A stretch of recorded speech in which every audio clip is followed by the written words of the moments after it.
How often do you tell yourself you're not good enough or that you don't deserve what you have at work or at home?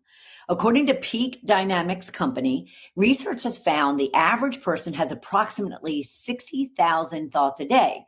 And of those thoughts, 75% of those thoughts are negative and 95% are repetitive.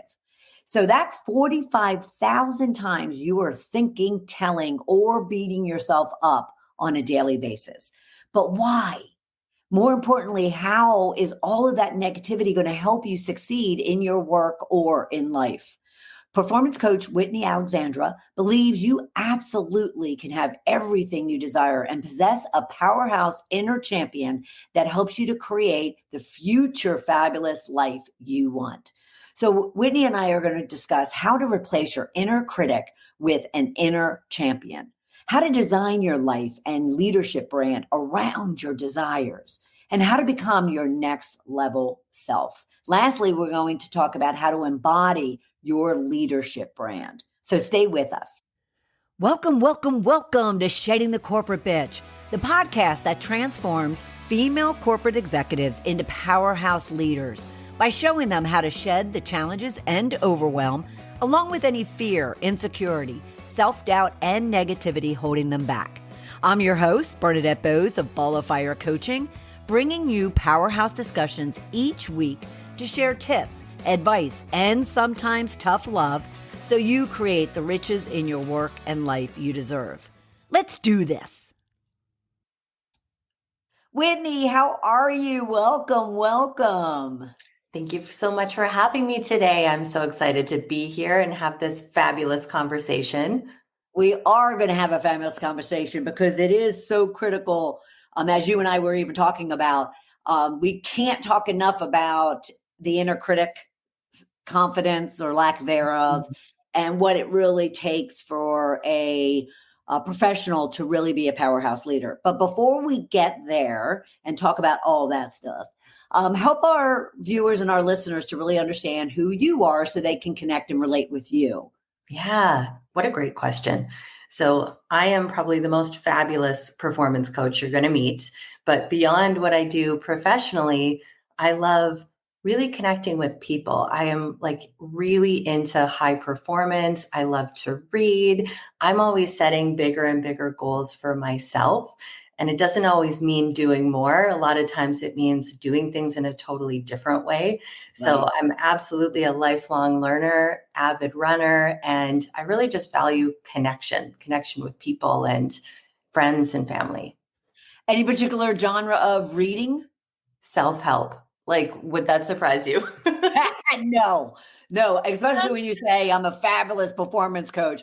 That's confidence for you. That is self-help, self-growth. No, that's fabulous. That's fabulous.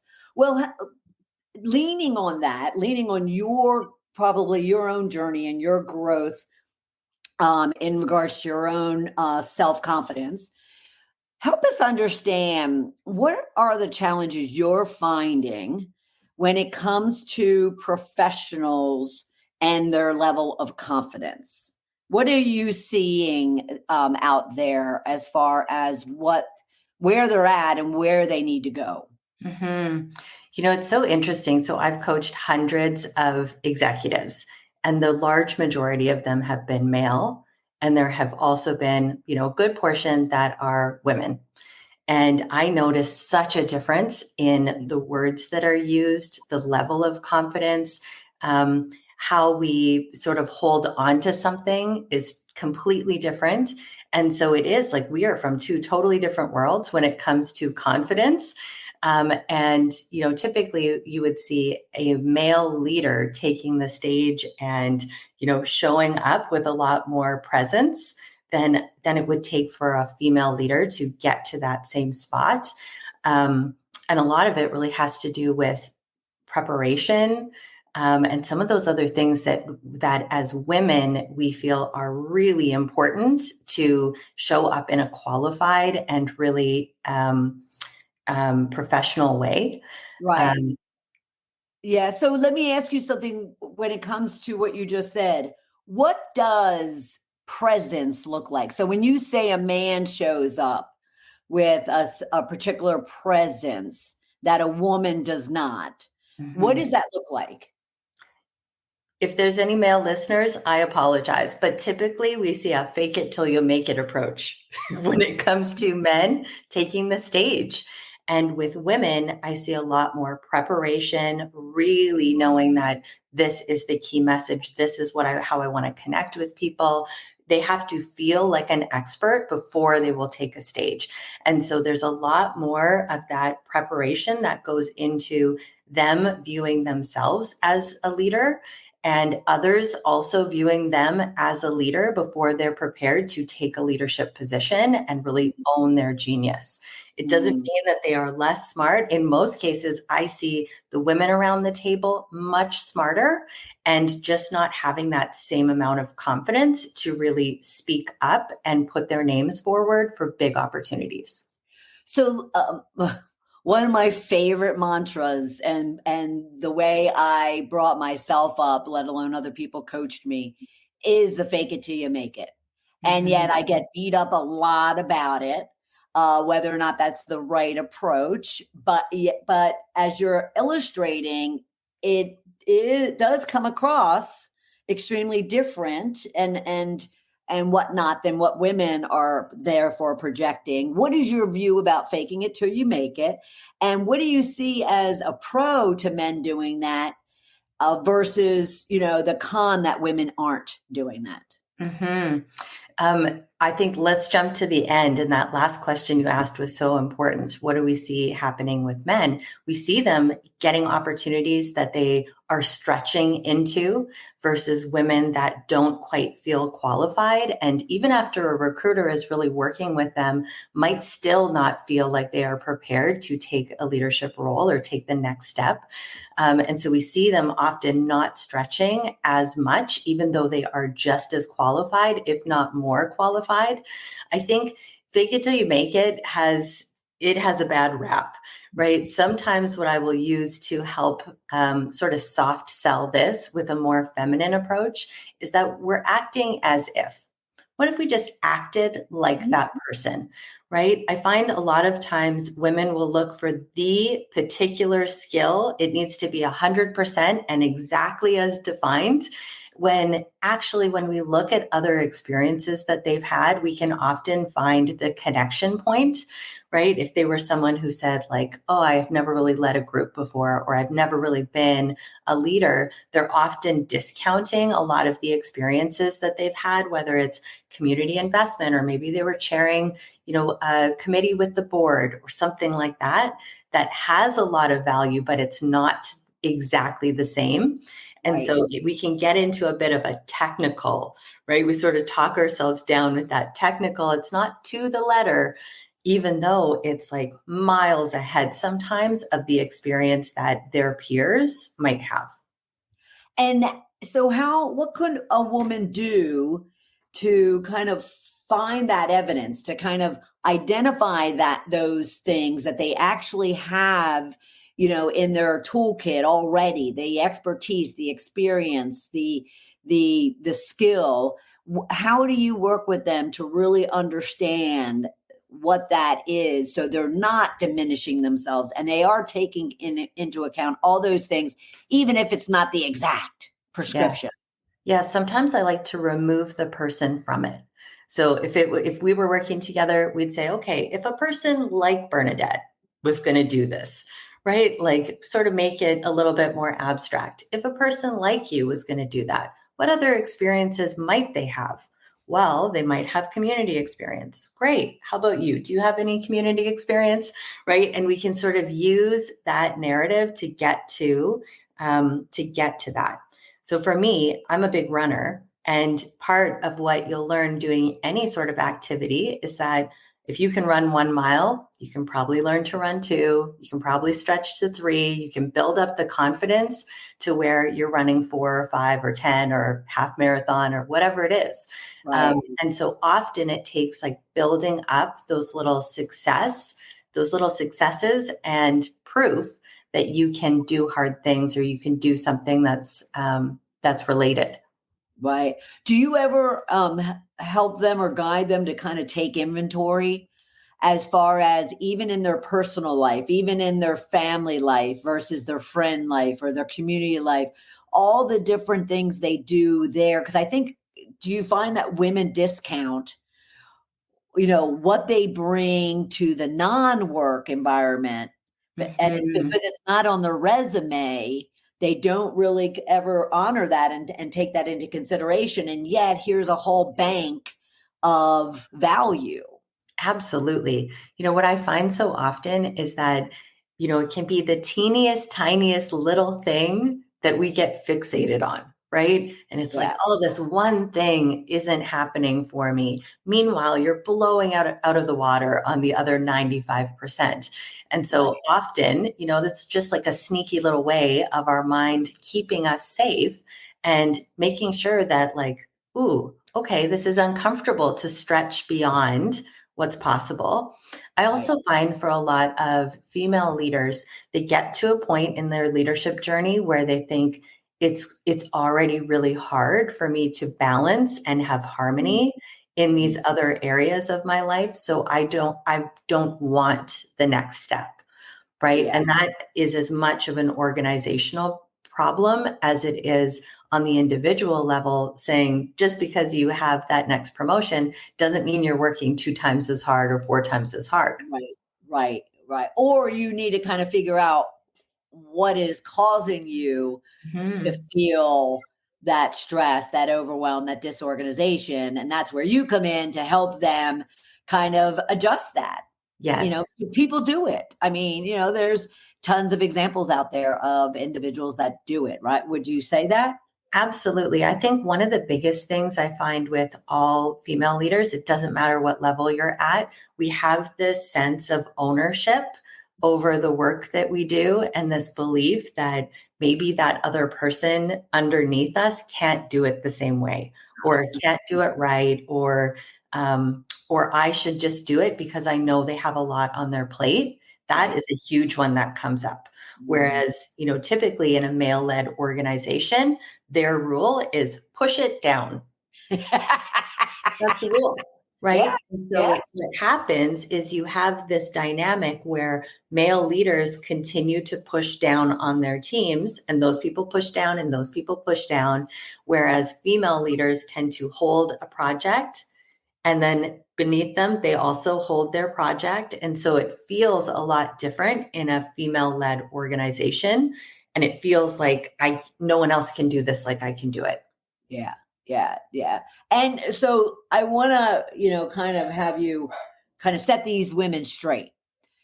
There's one thing, there's one thing for them to understand for themselves the negative impact, them holding back, them not taking risks have. But talk to, if you would, the perception it creates in other people's minds around them, Mhm. and therefore the impact that those perceptions have on their career and their opportunities. Yeah. I mean, it could look like women don't get promoted in our organization. It could look like the best person isn't always appointed to the job. It could look like for other levels beneath you that there isn't a career path for me because that person's not moving and this person isn't moving and that person's not moving. Therefore, I'm not moving. Right. Right. And so it Right. can have that whole trickle down effect where women in an organization or in a department might really feel like what women do we really have to look up to in the organization? So I think it's the importance of not only showing up for you, but showing them what's also possible. Right. Um, and and I think we need to have more of these uncomfortable conversations, right? To be able to say, like, I stretched into that role and then I chewed it, right? I Right. bit off more I could chew and I chewed it.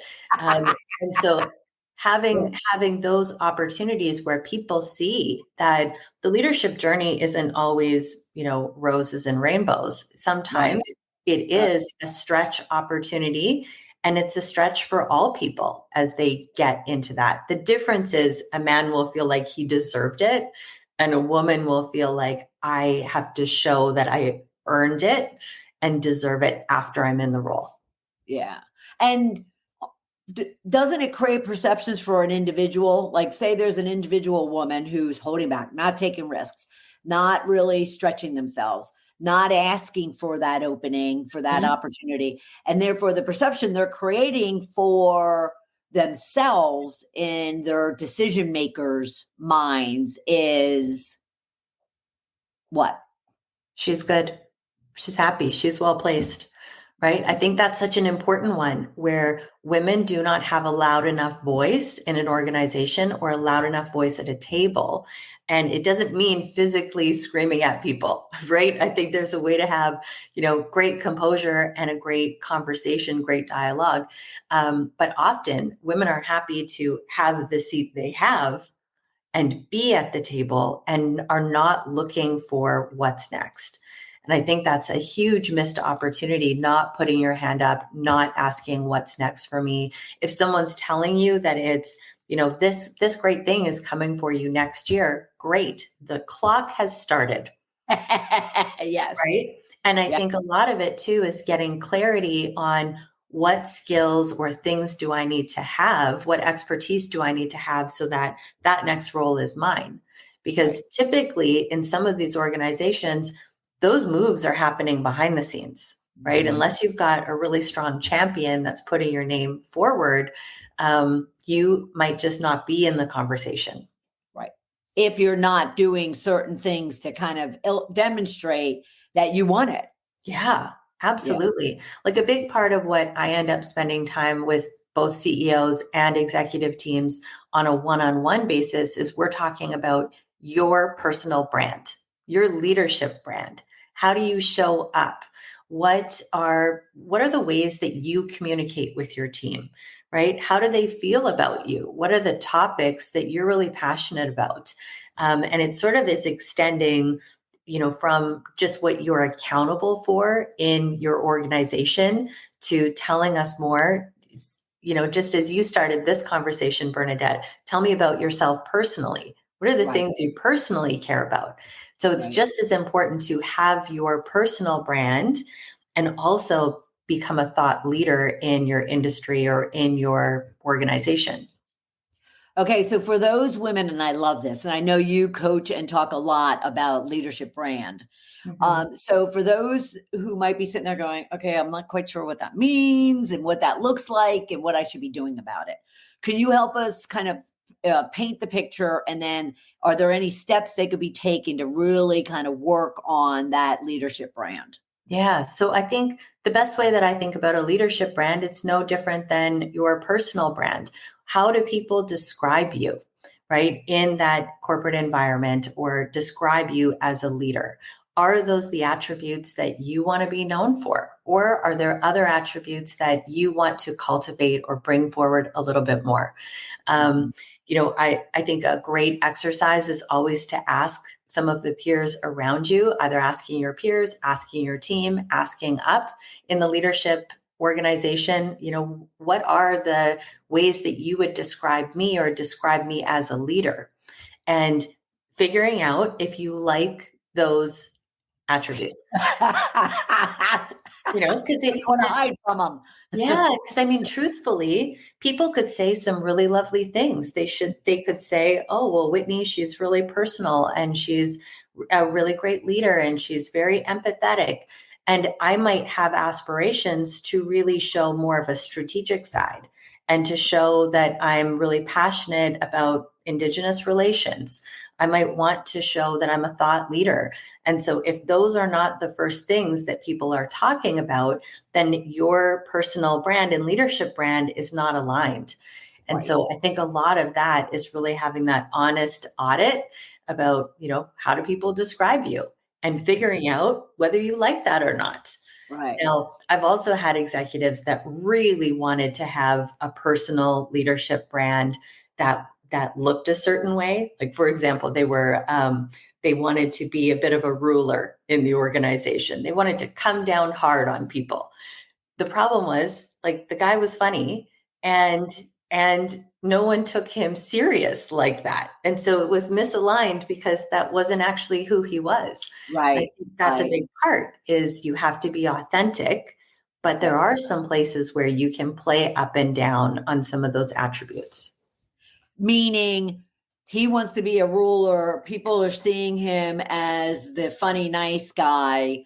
So help us understand, what do you mean he can, kind of decide up and down some of those attributes?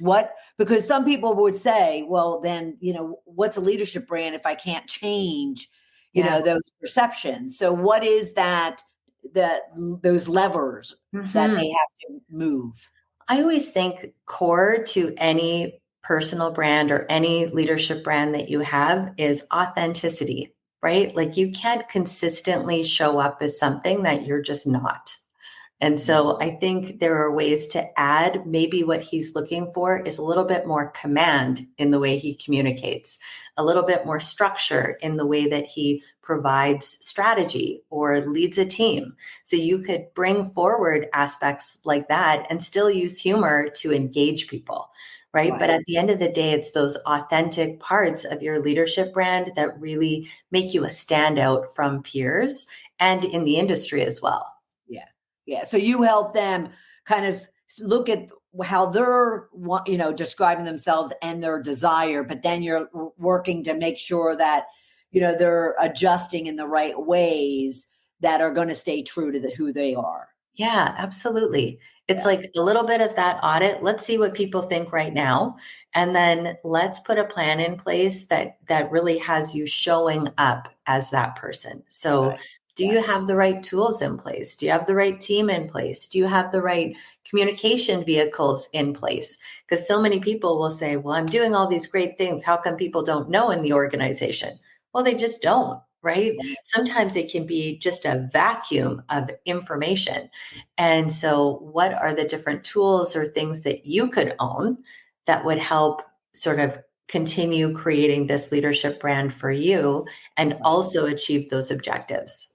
Yes. And I'm here to attest for everyone out there listening and watching. You can certainly change and transform because, the name of the show, right? I mean, I certainly had a brand in leadership in when I was in corporate. And if I had done one of those audits that you were talking about, Whitney, I Yeah. might have gotten ahead of the curve of realizing that I didn't want that type of brand. Yeah.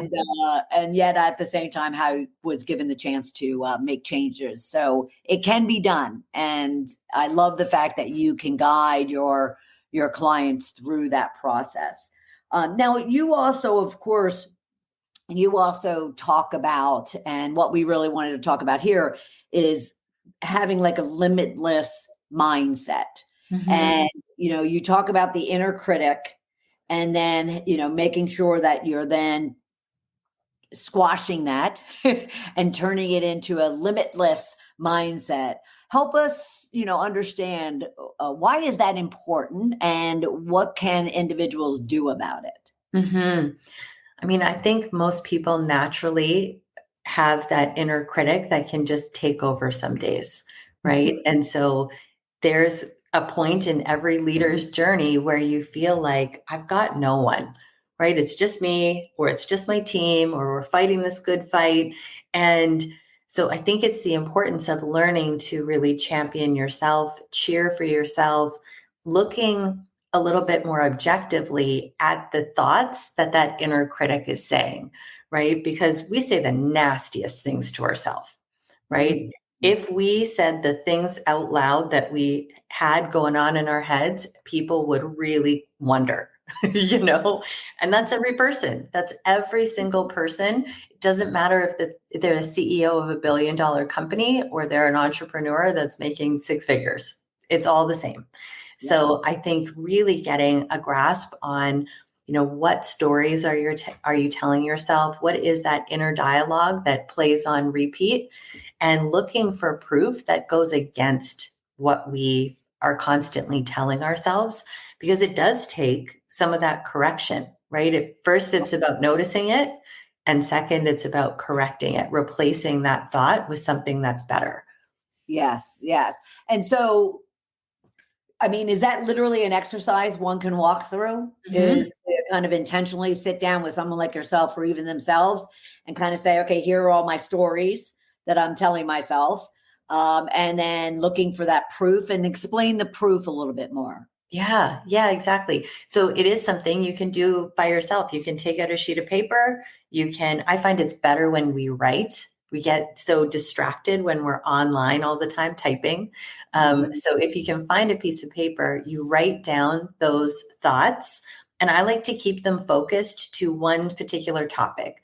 So it might be around money. It might be around my leadership brand. It might be around why I'm not getting promoted, might be around, how I don't deserve this role. And so let your mind run wild. Give it the page to say every nasty thing that's going on in your head. And if there are some good ones or neutral ones that pop in there too, great. Right? Right. I think the purpose is not to censor yourself, but to really like look at what that script is. And then what I suggest people do is look at every individual one.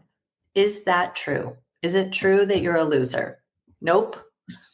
Right? Like, I mean, I'm just going to say it. That's what we say. Yeah, it triggered me, obviously, right? It triggered me. Yes. But we say the meanest thing. And so, what I like everyone to do is you kind of go line by line. Okay, is it true that I'm a loser? No. What proof do I have that it's not true? Well, these are all the things that I've done or the reasons why I'm successful, right? Is it true I'm not promoted because I'm a woman? Nope. And there might be some things where you say, yeah, that might be true, Mhm. right? And I think it's having that level of awareness to say which ones Right. are true and can I work on, and which ones are not true that I can just squash. Yeah. Yeah. And therefore change the story. Mm-hmm. Right. And Absolutely. so changing the story means telling yourself when those thoughts come up, telling yourself something different, Better thoughts, right? better. The thing is, we lie to ourselves all the time. We lie. We say, you're a loser, right? That's a lie. Let's pick something better to replace it with. So Mhm. it could be like, actually, you're the most fabulous. Like I said, I'm the most fabulous performance coach you're going to meet. No Right. one in the world does what I do. I know Right. that, Right. right? And so it's Yep. coming up with some of those power thoughts that you can sort of combat and build a really strong mindset of a champion. Yeah. Now, I was going to come back to that. I was going to come back to that opening statement you made about that, because I wonder how many of our listeners and viewers got triggered from, not triggered, kind of like went, whoa, what, like, wow, like, and Yeah. what what their thought might be Yeah. around you declaring that, which is exactly what we want, right? Mhm. Yeah, that's exactly what we want women to do, is declare. What was your objective with it? Because I thought it was awesome. And what would you want to leave listeners with around that? Mhm. Well, thank you. Thank you, first of all. I love being recognized. So that was great.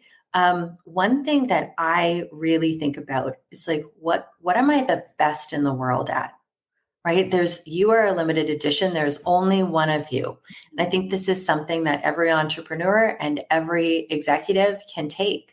What do you do that's better than anyone? What's your view? What's your experience? What's your lived stories that you can share? Because each of us have such a fabulous zone of genius. And I think it's really declaring what that is and being unapologetic about it, right? I know I'm the most fabulous performance coach you're going to meet, right? I've seen what's out there. Right. So, right. And so I Yeah. think a lot of people, it's like owning that genius and putting it out there for people so that they do think, oh, yeah, wait a minute, she's right, right? Wait a minute, she's right. Like she is the best CFO in the industry. She Yeah. is the biggest thought leader when it comes to consumer marketing.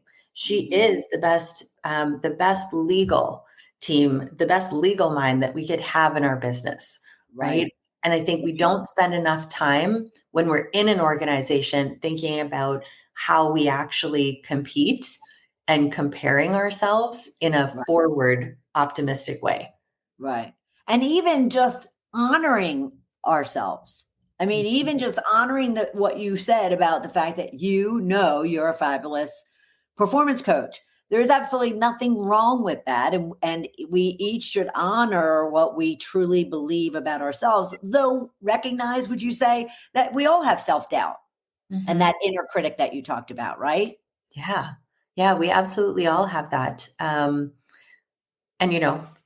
that is life. But I would rather show up feeling like the most fabulous performance coach you've ever met, right? Yes. Than thinking like, oh, there's 1,000 of us. Right. How am I different? Right? Like if I can't tell you why I'm different, then I'm probably not going to get hired. Yeah. And it's the same way with any woman in any field, any position. Yeah. They have to believe it and they have to let others know it and they have to live it. I love that. So Whitney, what if, our listeners and viewers were to leave here right now, being totally inspired and pumping themselves up to find that within themselves? What would be a tip or a piece of advice that you would give them to start working on? I would say come up with that power thought, right? Even if you change it, even if it's not perfect, right? Like live it and have it somewhere that you can repeat it every day, right? Having that power thought that you can constantly come back to anytime you're questioning your worth, questioning, your position or what you've done, always having that big thing to come back to. And I think just generally dream bigger. Dream bigger. That one we need to spend more time on. Dreaming big. Okay. All right. Well, we might have to have you back to have that conversation, Miss Love it. Whitney. And I would love it. Thank you so much because this has been absolutely fabulous. And I want to make sure everyone knows. Go to whitneyalexandra.co, and learn all about her as well. Follow her on Instagram at whitney.alexandra. And then, of course, LinkedIn. And you can find her just typing in Whitney Alexandra. Whitney, this has been fabulous. Thank you so much. Thank you so much for having me. Absolutely. It's been my honor. What a powerhouse conversation and what a powerhouse guest, Whitney Alexandra. I'd love the whole conversation around how to really build your leadership brand and how to instill self-confidence within yourself around just what of a powerhouse you already are, let alone what you're growing and evolving to be. So a couple of things that I walked away with that I'm definitely going to hold on to is a couple actually quotes that she made. She actually just lightly talked about the fact that you are a limited edition. And you are, each of us, we're very unique. There's not a second one of us. And therefore, if we can hold on to that sense that we are unique. We are one of a kind, one in a million. We are a limited edition. Just think about what that could do to our own self-esteem. And then she really kind of honed in on helping us to come up with our powerhouse thought. You know how she came on with, I'm a fabulous performance coach. And she owned it and she declared it and she believes it. Now, that's not to say she nor any of us don't have our days where we start to doubt ourselves. But overall, her powerhouse thought is she is the best, most fabulous performance coach. And she advises each and every one of us, advises you to find that powerhouse thought. If you are struggling to identify your own powerhouse leadership style, then feel free to also book a call with me and let's talk. Let's make sure that you're getting the tips and the advice specific to you in order for you to move forward and become that powerhouse that you're meant to be. All right. I'm honored and very grateful that you were here with us this week, and I'll look forward to having you for another episode of Shedding the Corporate Bitch. Bye. Thank you for tuning in to this episode of Shedding the Corporate Bitch. We hope you enjoyed the conversation and gained some valuable insights. Don't forget to follow us on Instagram, Facebook, and even LinkedIn to stay updated with the latest episodes. If you haven't already, make sure to subscribe to our podcast on Apple Podcasts, Spotify, Google Podcasts, and our Shed the Bitch TV YouTube channel. Lastly, if you liked what you heard today, please give us a thumbs up, leave a review, and share it with your friends and colleagues. Thanks again for listening, and until next time, keep shedding those bitches of fear, insecurity, and doubt, and start creating the riches in your work and life you deserve.